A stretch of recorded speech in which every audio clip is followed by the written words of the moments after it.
El viernes último se presentó en Chile, Derechos Torcidos, un libro, ¿no es cierto?, de nuestro invitado que tenemos junto a nosotros acá en el mostrador. Él ha dirigido la sección de Amnistía Internacional Española por mucho tiempo. ¿Cómo está, Esteban? Muy bien, encantado. Muchas gracias por venir al programa. Placer. Bueno, parece que en los países más desarrollados, Esteban, los derechos humanos los hemos trasladado de la tortura, de la prisión, de todo, a los derechos que son los más importantes, ¿no? El derecho a la educación, el derecho a la vivienda y otros derechos que quizás teníamos olvidado algunos países cuando teníamos dictaduras, preocupados quizás de temas que para los países desarrollados no eran tan importantes, ¿no? Bueno, yo creo que los derechos humanos son todos iguales. Es decir, a alguien, estoy seguro que cualquier persona que esté viendo esto por internet, le gustaría no ser sometido a torturas y al mismo tiempo le gustaría tener acceso a la educación o a la salud o a la vivienda. Por lo tanto, lo que estamos hablando es de que son iguales. No hay unos más importantes que otros.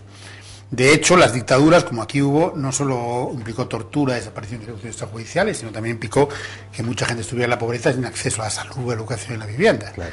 Y son violaciones de derechos humanos. Pero es verdad que en un caso se consideran que el Estado no tiene que hacer cosas, es decir, no torturar, no matar, no desaparecer, pero cuando es salud, educación y vivienda se supone que tiene que hacer algo. Lógico. Tiene que promover que haya derecho a salud, educación y vivienda. Por eso yo le decía, una vez cuando los países más desarrollados, ¿no es cierto?, tienen fuera de su perspectiva y de su ámbito, ¿no es cierto?, las torturas y todo, porque en países donde hay democracia supuestamente no nos encontramos con estas materias, sí tiene que trabajar en la educación, en la salud. Pero no, vamos a ver, una cosa tremenda de esto de la lucha por los derechos humanos es que es como el viaje a Ítaca, nunca se llega. Es decir, nunca se lleva a un estado ideal donde no hay tortura, ni malos tratos, ni ejecuciones.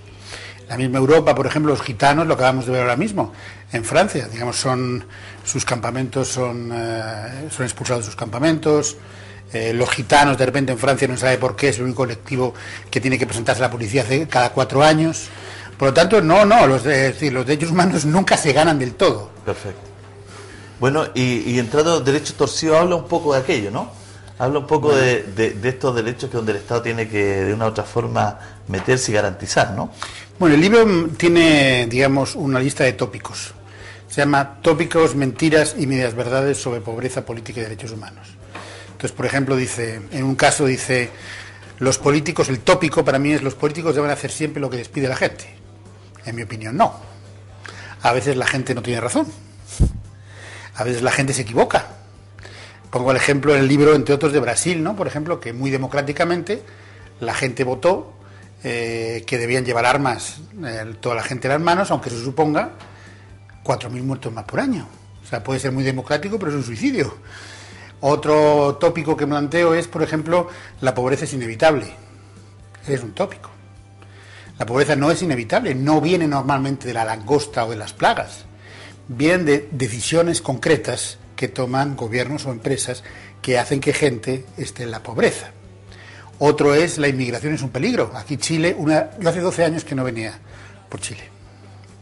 Una de las cosas que me he encontrado diferentes es que Chile ahora es un país receptor de inmigrantes.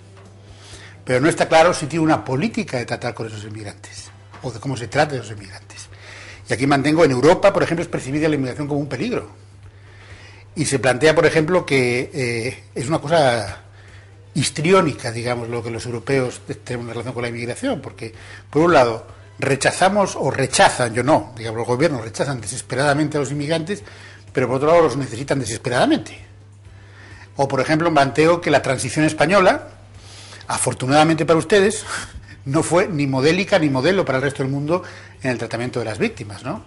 Mientras este libro se presentó el viernes en el Museo de la Memoria y los Derechos Humanos, en mi país el juez Garzón es procesado por la Corte Suprema por querer investigar 114.000 casos de desaparición forzada. Entonces esas son algunas de las cosas que habla en el libro. Oiga, Esteban, usted conoce a José Miguel Insulza, ¿no? Sí. Sí. Una vez estuve tomando un café con él y él les planteaba algo muy parecido a lo que usted ha planteado, que la discusión sobre la pobreza había que sacarla del ámbito de la economía, que había que poner en el ámbito de los derechos humanos. Y nosotros, de una u otra forma, lo estamos viviendo con todo el tema de los mineros, de los trabajadores, que fueron ayer, se supieron por primera vez, tuvimos indicios de que estaban con vida ahí a 700 metros bajo la tierra. Es todo un tema, ¿no? Un tema de futuro, de humanidad. Bueno, la pobreza es un tema de derechos, tiene razón. O sea, ahora mismo está secuestrado por la economía. El mismo informe Casen, que aquí se produce cada año sobre la pobreza, o eres un matemático o no lo entiendes. O sea, para definir al pobre hay una ecuación matemática. O sea, eso no puede ser. O sea, se le mide en maneras. O sea, el pobre no solamente que tiene que aguantarse con su pobreza, que no tiene acceso a la justicia. Porque aquí, ¿quién puede reclamar en Chile el derecho a una vivienda digna ante un juez? Si ni siquiera figura en la Constitución el derecho a una vivienda digna. Sino que además se le mide de todas formas posibles. O sea, se le llama oficialmente pobre, pobre extremo, pobre relativo, pobre coyuntural, pobre estructural, pobre objetivo, pobre subjetivo. Cuando hemos empezado a hablar, usted mismo ha hablado de países desarrollados o no desarrollados. ¿Qué es eso? Eso es economía. Entonces hay que llevarlo al ámbito de los derechos. Y cuando decimos que la gente no tiene acceso a la salud, es una violación de derechos humanos. Porque sería impensable que nosotros dijéramos que una persona ha sido torturada relativamente, torturada extremadamente, una persona que fuera torturado objetivo, torturado subjetiva, que sería inaceptable. ¿Por qué lo aceptamos en el ámbito de la pobreza? Porque está secuestrada por la economía y no está en el ámbito de los derechos. Pero usted, de alguna forma hay que medir, digamos, ¿no? ¿O usted cree que no hay que medir? No, porque en el discurso aparece bonito, pero tampoco no puede ser tan hippie, ¿no? O sea, no, para tomar medidas hay que medir, digamos. No, pero no así. O sea, tú no, o sea, ¿cómo propone usted medir? Es muy claro. La pobreza, ¿cómo propone medirla? La pobreza, las tendencias en un país. O sea, por ejemplo, el acceso a servicios. ¿Cuánta gente tiene acceso a los servicios? Gratuitamente. ¿Cuánta gente, qué políticas hay? ¿Hay políticas discriminatorias? ¿Hay políticas según las minorías tienen acceso o no tienen menos acceso? Por ejemplo, el acceso a la justicia. ¿Cuántos casos de reclamación de derechos hay en los tribunales? Podríamos poner instrumentos de medir la tortura también, pero serían inaceptables. Le doy un ejemplo. Podríamos medir la tortura diciendo, tortura, vamos a ver, en un país. Es que la tortura es inaceptable, pero la pobreza está. La pobreza es lo mismo que la esclavitud del siglo XIX. Es molesta, pero parece inevitable. Por eso yo mantengo en el libro que el camino... Pero no me respondió cómo medimos, por ejemplo, en Chile.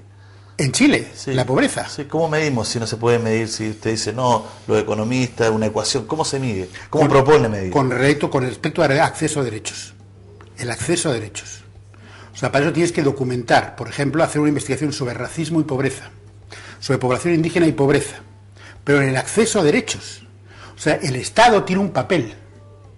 Y el papel es fundamental. Cuando mides la tortura, mides si el Estado ha hecho leyes para evitar la tortura. El Estado chileno ha hecho leyes que fomentan o impiden la pobreza. Una forma de medir es con leyes. Otra forma de medir es casos en los tribunales. Otra forma de medir es el tipo de acceso que hay a la justicia. O sea, lo que marca las normas internacionales es que progresivamente debe avanzarse en el derecho a la salud, educación y a vivienda. Pero no puedes medir en una cuestión entre la canasta básica de alimentos, etcétera, etcétera, como se hace aquí.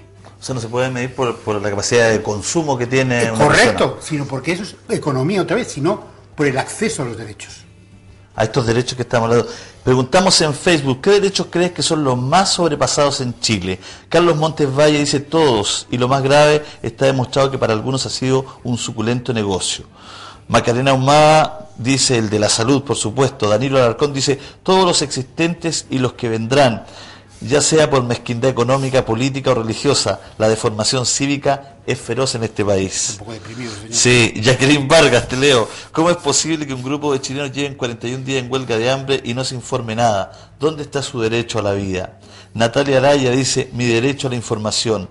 Marcia Vidal dice el derecho a no tener las necesidades básicas para vivir dignamente. Paula Leal, los derechos de los niños, y Carlos Salinas, entre otros, los laborales, por supuesto, con todo el tema que estamos viviendo. De una u otra forma, ¿qué pasa cuando se privatizan esos derechos? Por ejemplo, la salud. El hecho en sí de la privatización, el hecho en sí no es violatorio no de derechos humanos. El problema es qué hace el Estado con eso. O sea, lo que el Estado no puede privatizar es su responsabilidad de garantizar esos derechos.